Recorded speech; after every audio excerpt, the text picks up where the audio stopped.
Warning: this story destroyed a marriage, friendships, and lives. If you're not ready for the truth, don't keep watching. Let's begin. Throwaway, because my husband is on Reddit, and honestly, I don't need him smug scrolling his way into my business any more than he already has. So yeah, I'm the wife. I cheated. Before you light the torches, this is relationship advice, not a confession booth. And I'm here because things spiraled way faster than anyone expects them to, including me. Also, everyone is acting like this came out of nowhere, which is convenient for them. We've been married 8 years, no kids, thank God, honestly. We're both mid-30s, both work too much, both tired all the time. From the outside, we're that boring, functional couple who hosts decent dinner parties and argues quietly about money in the car. Inside, it's been dead for a while. Not dramatically dead, just the kind where you stop telling each other things because it's easier not to. The first signs of trouble weren't me cheating, by the way. It was him. He started optimizing his routine. That's what he called it. Gym at 5 a.m., protein shakes everywhere, new clothes that didn't look like him. He'd suddenly notice when I ordered fries. He'd suddenly forget to ask about my day. But if I say that now, people say I'm rewriting history to justify myself. Whatever. Around the same time, I started lying. Small stuff at first.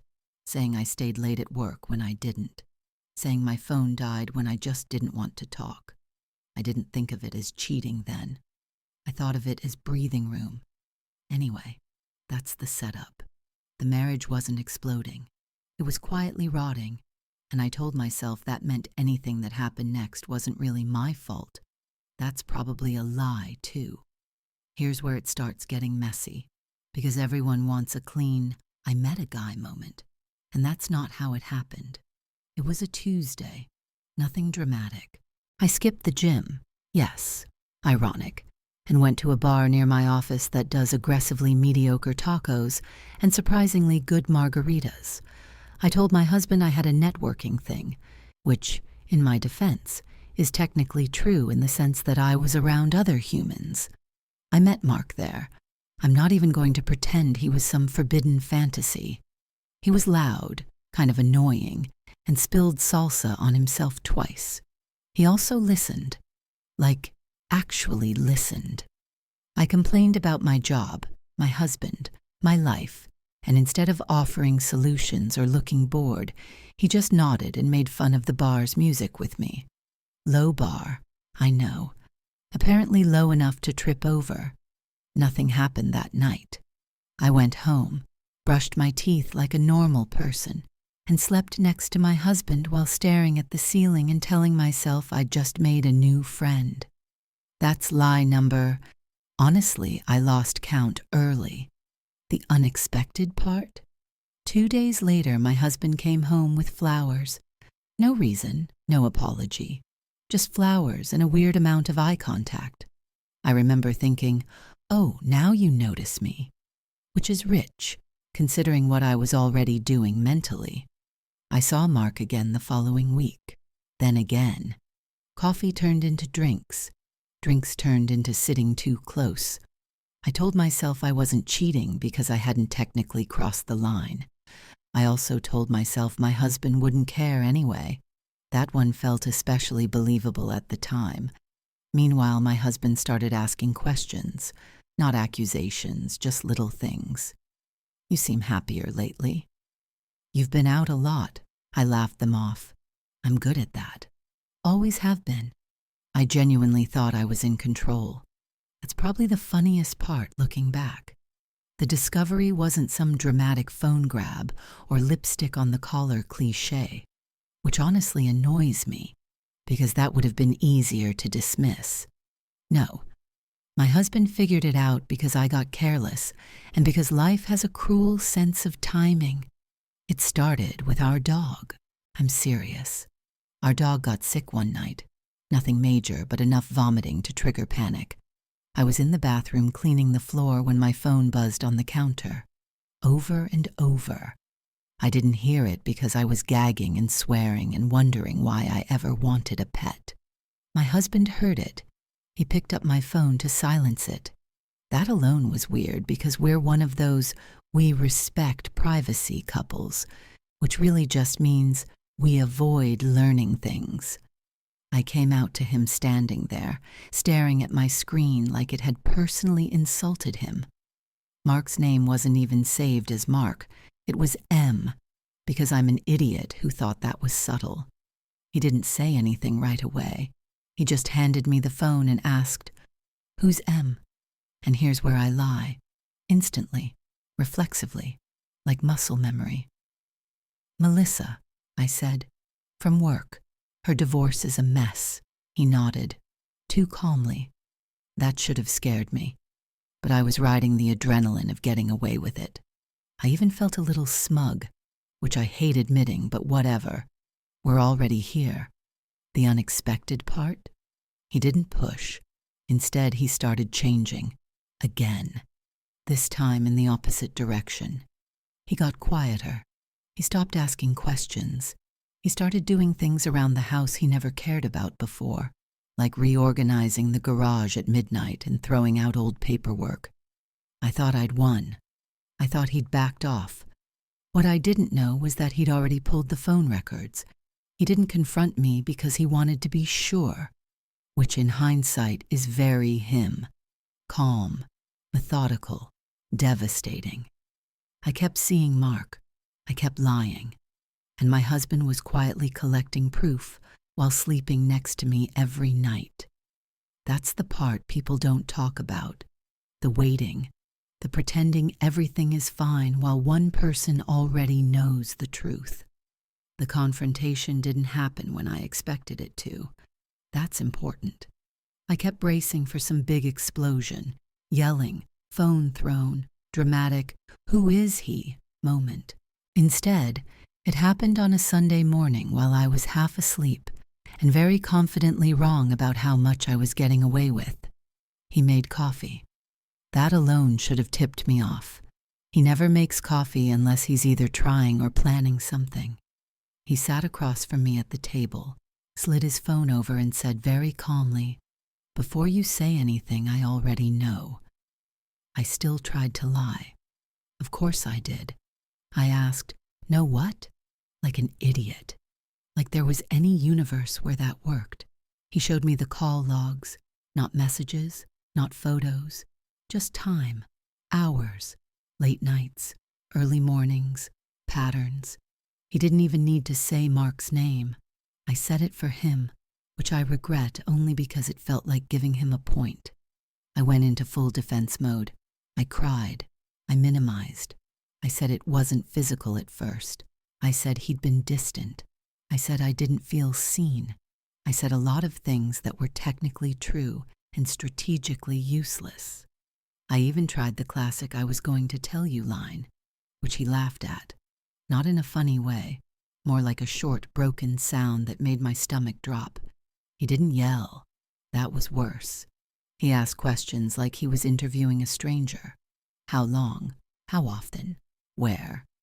When I said, it didn't mean anything, he finally snapped and said, "Then why did you risk everything for it?" I didn't have a good answer. I still don't. What I didn't expect was how quiet he got after that. He didn't storm out. He didn't ask me to leave. He just sat there, hands shaking slightly, staring at the table like he'd lost something small but vital and didn't know how to explain it. That's when it hit me. Not guilt exactly, but discomfort, that this wasn't a fight I could win. This was damage, permanent, ugly damage, and no amount of explaining was going to turn it back into an argument instead of a loss. I went to work that day like nothing had happened. He stayed home. That should tell you everything about how differently we were processing it. The emotional fallout didn't hit him all at once. It came in waves, and I watched them like a coward watching weather roll in from inside. At first, he was numb, efficient. He did laundry. He answered emails. He went for long walks without his phone. He spoke to me like I was a coworker he didn't particularly like but still had to be polite to.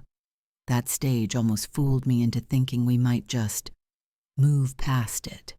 I even caught myself being annoyed that he wasn't more upset. Like, hello? I ruined your life. Could you at least acknowledge the effort? Then came the anger. Not shouting anger. Sharp, controlled anger. He'd ask one question and then stop listening halfway through my answer.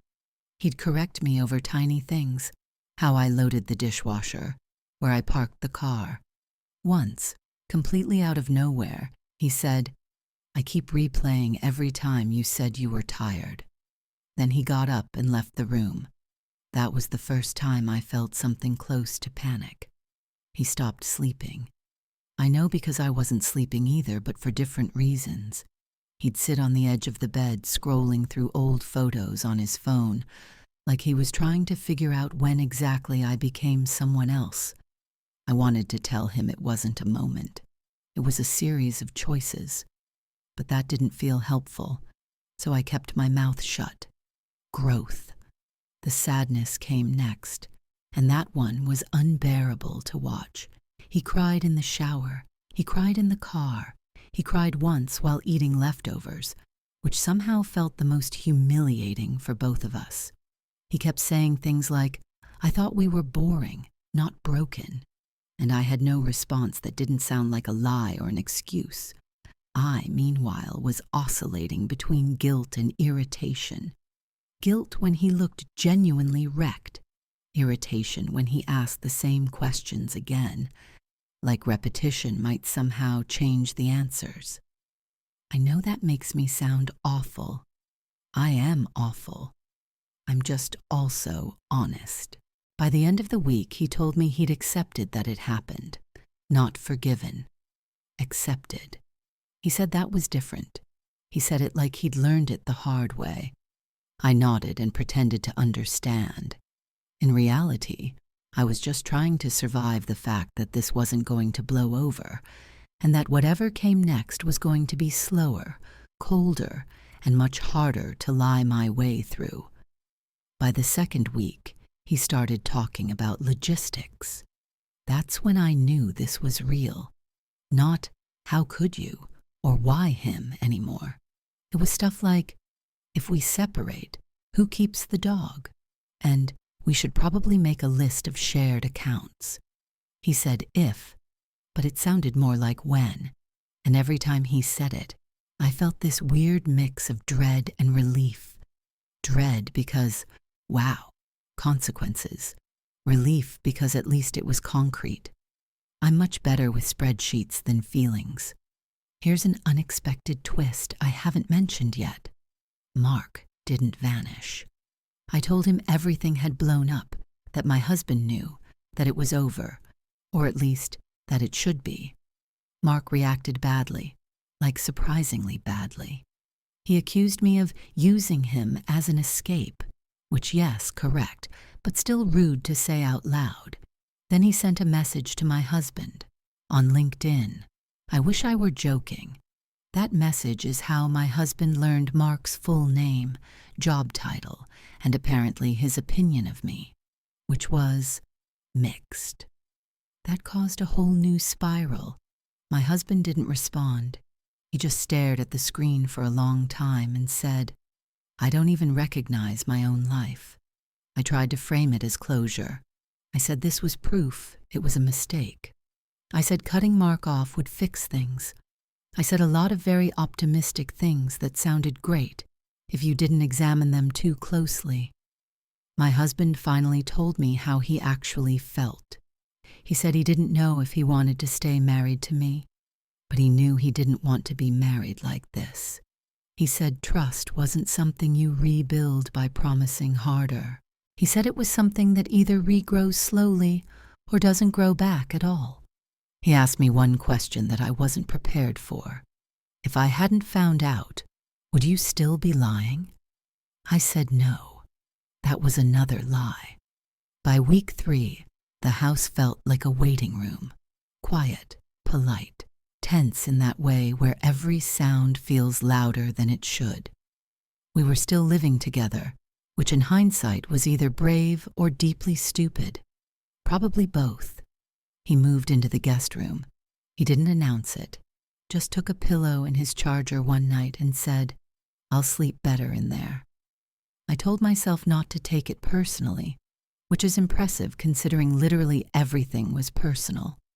This is where I start getting really unpleasant. So fair warning, I got defensive, not outwardly, not in a screaming way, but internally. I started rewriting the story in my head. I focused on his flaws, how he checked out years ago, how he stopped touching me unless it was habitual, how he made me feel like a roommate with benefits that expired. Every time he looked sad, some part of me thought, you don't get to be the only victim here. I know how that sounds. The unexpected event this week was his mother. She showed up unannounced on a Thursday afternoon with soup. Apparently, he'd called her. Not to tattle exactly, but not to tattle either. She hugged him for a long time. Then she hugged me, which was worse. She didn't yell. She didn't lecture. She just said, "I'm disappointed." And honestly, I would have preferred screaming. That night, my husband finally lost it. Not violently, just emotionally. He told me he felt stupid. He said the worst part wasn't the sex.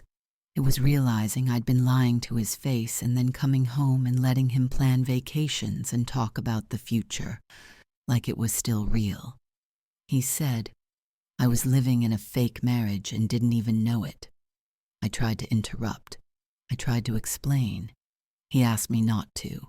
So I sat there and listened while he unpacked weeks of pain I'd been too busy managing my own image to fully absorb. And for a brief moment, just a moment, I thought, okay, maybe this is the part where we turn a corner. Then my phone buzzed. It was a notification from Mark, a new account, a new message, just 3 words. I miss you. My husband saw it light up, and whatever fragile progress we'd made that night evaporated instantly. I lied immediately. Again. Like my body just does it before my brain catches up. It's nothing, I said, already reaching for my phone, which is the oldest tell in the book. He's blocked everywhere. He's just being weird. My husband didn't ask to see it. That's what scared me. He just nodded, turned away, and said, okay. Not okay like agreement. Okay like a door closing. He left the house. No keys, no phone, just shoes and a jacket. It was raining, which feels symbolic but also just annoying. He was gone for hours. I spent that time doing what I do best, rehearsing explanations I didn't believe and catastrophizing outcomes I pretended not to care about. When he came back, something was different. Not explosive, settled. He told me he'd gone to a friend's place, a friend I didn't know very well. That alone felt like a betrayal, which I recognize is rich. He said he'd made a decision, not the decision, but a decision. He wanted space, real space, not guest room space, actual separation, at least for a while. He said he needed to see who he was without constantly wondering what I was hiding. I tried to bargain. I said therapy. I said rules. I said transparency. I said all the things you're supposed to say when you're trying to sound serious about fixing things. He listened, which somehow made it worse, and then said, "You're still managing this. I need you to stop managing and just let me go if that's what this means." That line hit harder than anything else so far. Here's the truly unexpected part. I felt angry, not sad, not scared, angry. Like he was taking control of the narrative, and I didn't like being the villain with no lines left. I said he was overreacting. I said people survive worse. I said at least I was being honest now. He looked at me and said very quietly, "You don't get credit for stopping once you're caught." I had no comeback for that, so we made a plan, temporary separation, He'd stay with his friend. We'd check in once a week. No seeing other people. He asked if I could handle that. I said yes without hesitating. That night, after he left with a duffel bag and the dog, I sat alone on the couch and felt something close to relief again, which is how I knew, deep down, that this was probably already over, even if neither of us was ready to say it out loud yet. Living alone in a place that used to be ours is surreal in a very specific, irritating way. The silence isn't peaceful, it's accusatory. Every room feels like it's waiting for someone who isn't coming back yet, or maybe ever. I told people we were taking space, which is Reddit code for I don't want follow-up questions. The first week of separation, I was on my best behavior. I didn't text Mark. I didn't stalk my husband's location. I even cooked real meals instead of eating cereal for dinner. I wanted to prove, mostly to myself, that I could be trustworthy if given the chance. Then the second week hit. My husband checked in exactly once, like we agreed. Short, polite, almost professional. He said he was doing okay. He asked how the dog was adjusting. He didn't ask how I was, which I noticed immediately, and pretended not to care about. I cracked the next day. Mark texted again. New number this time. He said he'd been thinking a lot. He said he hated how things ended. He said he missed talking to me. I told myself I deserved comfort. I told myself I was technically separated. I told myself one conversation wouldn't matter. So I replied. Nothing physical happened. I want that on record mostly because it makes me feel slightly less awful. But emotionally? Yeah. I slipped right back into it, complaining, venting, letting him validate me in ways I knew were dangerous. I deleted the messages afterward, which should tell you everything about how honest I was being. Here's the twist I didn't see coming. My husband found out anyway, not through snooping, not through Mark, through me. I let something slip during our next check-in call, mentioned a detail I couldn't possibly have known unless I'd talked to someone I wasn't supposed to. He paused. Then he asked very calmly, "Who have you been talking to?" I panicked and did what I always do. I minimized. I said it was brief. I said it didn't mean anything. I said I was lonely. All true. All irrelevant. He didn't get angry. Again. He just said, "Okay, that tells me what I needed to know." And just like that, the separation stopped being temporary. The shift was immediate and unmistakable. After that call, he stopped cushioning his words. No more, we'll see. No more, for now. He said he was coming by the apartment to grab the rest of his things, and we could talk logistics afterward. Not if, afterward. He showed up 2 days later with boxes and a checklist. An actual checklist. I recognized his handwriting and felt this weird sting of pride mixed with dread. Like, of course you'd organize the end of our marriage. He was calm in that way that isn't peaceful, just resolved. Like someone who's already done the crying and is now in cleanup mode. I tried to act normal, friendly even. I made coffee. I joked about how the dog was going to forget me. He smiled politely, the way you smile at someone you don't trust not to twist your words later. That hurt more than I expected. Halfway through packing, I broke. Not in a dramatic way. I just asked, "Is this really it?" I wanted him to say no. I wanted him to say we could still fix it, that this was just a bad chapter. He didn't. He said, "I can't be married to someone who keeps choosing the lie that feels best in the moment." That sentence felt rehearsed, which annoyed me irrationally, like he'd been practicing his closing arguments while I was still trying to negotiate. Here's the unexpected part. I got mean, not loud, but sharp. I told him he wasn't perfect.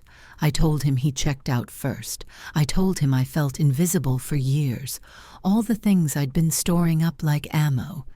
He listened, nodded, and said, "All of that might be true, It still doesn't excuse what you did. That was it. No debate, no counterattack, just a boundary I couldn't cross. When he left with the last box, he stopped at the door and said, "For what it's worth, I did love you. I just don't think you loved me in a way that was safe." I laughed after he left, like an actual laugh. It surprised me. I think it was shock, or defense, or maybe relief again. There it is, that word I keep circling. Later that night, alone again, I realized something uncomfortable. The chaos was over. No more hiding, no more managing, no more pretending. And for the first time since this all started, I wasn't sure whether that freedom felt like punishment or permission. The days after he moved out were weirdly administrative. Emails about bills, a shared Google Doc about who keeps what, Venmo requests labeled utilities, final. It felt less like a breakup and more like shutting down a startup that never quite took off. People started finding out, not because I announced it, but because separation has a smell. Friends ask the wrong questions. Family asks no questions and somehow knows everything anyway. I told different versions of the story depending on who was asking. With some people it was mutual. With others it was, we grew apart. With exactly one coworker I trust a little too much. It was, yeah, I fucked up, but he wasn't exactly husband of the year. That last one spread faster than I expected. My husband, meanwhile, was doing better. That annoyed me more than I'm proud of. He sounded steadier on the phone, less hollow. He mentioned going back to the gym, but like normal gym, not 5 a.m. optimization gym. He said he was sleeping again. He didn't say he missed me. I noticed that too. Here's the unexpected event this week. He asked for one last conversation. In person. Not to reconcile. He was clear about that, but to close the loop. Those were his words. Close the loop. Vary him. I spent hours preparing. What to say. What not to say. How honest to be. I even considered telling him about the last time I'd talked to Mark, then decided against it because, frankly, I was tired of being the bad guy in every version of the story, even the accurate ones. We met at a neutral place. Coffee shop. Public. Safe. He looked lighter. Still sad but not crushed. That stung in a way I wasn't expecting. He told me he'd started therapy. He said it helped him see how much of himself he'd been shrinking to keep the peace. He said he was angry at me, but he wasn't carrying it anymore. He said forgiveness might come later, but he wasn't rushing it for my comfort. I nodded. I agreed. I said I was working on myself too. That was mostly a lie. What surprised me was when he thanked me, not for cheating, obviously, but for forcing a truth he'd been avoiding. He said if this hadn't happened, he might have stayed quietly unhappy forever. He said that wasn't how he wanted the rest of his life to look. I smiled and said I was glad he was finding clarity. Inside, I was furious that he got a redemption arc and I got a cautionary tale. When we stood up to leave, he hugged me. Brief, careful, final. As he walked away, it hit me that this wasn't a pause or a lesson or a dramatic chapter we'd look back on together. This was the ending, and I still didn't know whether I was sorry enough for that to matter. After that last conversation, something shifted, but not in the noble, growth-oriented way people like to post about.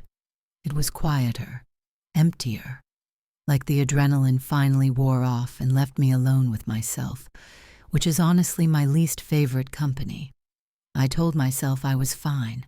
I told other people I was relieved.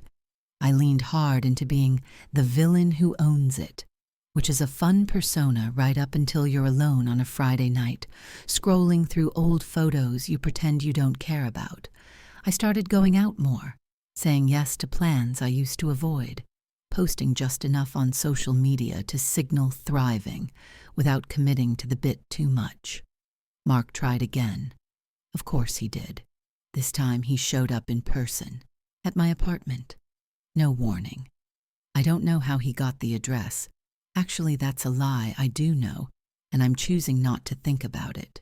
He said he wanted to check on me. He brought wine. He acted like we were picking up a storyline that had been rudely interrupted. And here's the part I don't love admitting. I almost let him in. Not because I loved him, not because I wanted a future, but because it felt familiar, easy. Because being wanted without accountability is intoxicating when you've just burned down your life and don't feel like rebuilding yet. I stopped him at the door. Barely. Told him this wasn't happening. He got defensive, then condescending, then cruel, in that very specific way men get when they realize they're not the hero of the story they wrote in their head. He said, "You're going to end up alone." He said, "At least I was honest about what I wanted." That one stuck. After he left, I sat on the floor and cried. Not dramatically, not cathartically, just exhausted tears. The kind that feel like your body doing maintenance because you've ignored too many warning lights. For the first time since this all started, I wondered, not if I'd ruined my marriage, because that was obvious, but whether this pattern was bigger than just one bad decision. Whether I'd been choosing short-term relief over long-term stability my entire adult life and calling it independence. I didn't text my husband. I didn't text Mark. I didn't text anyone. I went to bed early, alone, and slept deeper than I had in weeks. That scared me more than anything else so far. Week 4 was when reality stopped feeling dramatic and started feeling permanent. The paperwork began. Actual, legal paperwork. I skimmed it at first because that's my toxic trait. I avoid anything that makes things feel irreversible, but then I read my name next to words like dissolution and separate property and had to sit down. Not metaphorically. Literally sat on the kitchen floor because my legs went weak in a way that felt deeply unfair. My husband was efficient through all of it. Kind even, which somehow made it worse. He didn't try to punish me. He didn't drag things out. He didn't weaponize my mistakes. He just disengaged. Like someone who'd finally accepted that a fire was out and there was no point standing around hoping it would restart. We had one more call to clarify a few details. During it, he mentioned, almost casually, that he'd started thinking about what he wanted in his next relationship. Not dating yet, just thinking. He said he wanted honesty that didn't require surveillance, peace that didn't come from avoidance. He said, "I don't want to feel like I'm competing with your secrets." That sentence hit harder than all the accusations combined. I did something unexpected after that call. I apologized. Like, actually apologized. No qualifiers, no, "but you also." No framing it as a mutual failure. I said, "I lied to you repeatedly, and I understand now that it wasn't just about the affair. It was about me choosing myself over the truth every time." There was a pause. Then he said, "Thank you." Not, "It's okay." Just "thank you." I don't know why, but that broke me more than if he'd yelled. After we hung up, I realized something uncomfortable. I wasn't angry anymore. Not at him. Not even at myself in the dramatic way I'd been indulging. I was just aware. Aware that I'd lost someone who loved me steadily because I preferred intensity and escape. Aware that I'd confused attention with connection and called it chemistry. I didn't feel redeemed. I didn't feel punished. I felt seen by my own behavior for the first time, and I didn't like the reflection. 2 more parts to go, I guess. This is where the story stops being about the marriage and starts being about whatever comes after. And I'm not entirely sure I'm the hero of that one either. Here's the part that doesn't fit neatly into a lesson or a warning label. Nothing blew up after that. No dramatic rock bottom. No movie montage transformation. Life just kept going. And I had to keep living in it as the person who did this.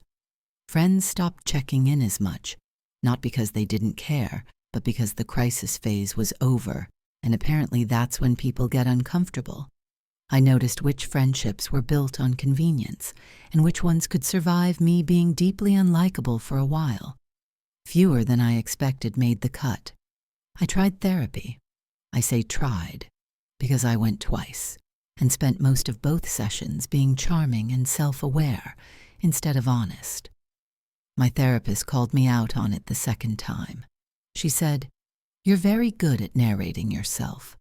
I'm more interested in who you are when you stop performing." I did not like her, which probably means she was right. I ran into my husband once, accidentally. Grocery store, frozen foods aisle, both of us reaching for the same stupid brand of pizza we used to argue about. We laughed, actually laughed, and then immediately stopped, like we'd both touched something hot. He looked good, not in a petty way, just grounded. He told me the dog was thriving. He said he hoped I was okay. I said the same. We meant it, which surprised me. Afterward, I sat in my car and didn't cry. I didn't spiral. I just sat there, hands on the wheel, and accepted that this was what closure actually looked like. Brief, polite, and slightly sad. The hardest part has been resisting the urge to rewrite myself as either a monster or a misunderstood victim. Both are lazy. The truth is messier. I made selfish choices because they were easier than uncomfortable conversations. I lied because it worked, until it didn't. I hurt someone who trusted me because I didn't want to look too closely at my own dissatisfaction. That doesn't make me irredeemable. It also doesn't make me special. I'm learning, slowly, that growth doesn't come from punishment or absolution. It comes from sitting with the discomfort long enough that you stop needing to run from it. One more part, then I'm done telling this story. I didn't plan on ending this with his lesson, but that's kind of the point, isn't it? This stopped being my story the moment I stopped controlling it. A few weeks after everything was finalized, my husband sent me one last message, not logistical, not emotional, just a paragraph. He said he'd been thinking about what he'd learned, and he wanted to write it down once so he didn't carry it around forever. He said he learned that love isn't proven by endurance, that staying quiet to keep things calm isn't the same as being kind, that if you feel lonely in a marriage, the answer isn't to ignore it and hope it resolves on its own.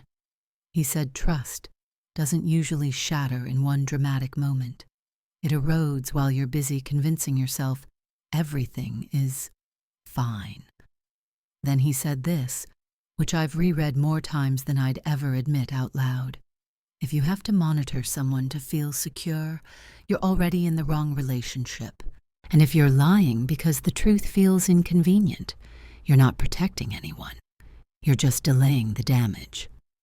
His advice, if he were giving it to someone else, he said to pay attention to discomfort early, to speak up before resentment turns into distance, and distance turns into secrets, to leave, not cheat, if you're unhappy and unwilling to do the work, and to never confuse attention with intimacy, because one is easy and the other requires courage. I didn't reply to that message, not because I didn't care, but because anything I said would have been about me, and this wasn't. So that's it. That's the whole thing. I lied a lot. I justified even more. I watched a marriage collapse in real time and told myself I was managing it, when I was really just avoiding myself. I don't get a redemption montage or a tidy moral bow. If you're reading this because you're bored, fine. If you're reading it because you recognize pieces of yourself in it, I'm not here to scare you, but maybe don't wait for the kind of clarity that only shows up after everything's already burned down. Trust me, the quiet aftermath is louder than you think.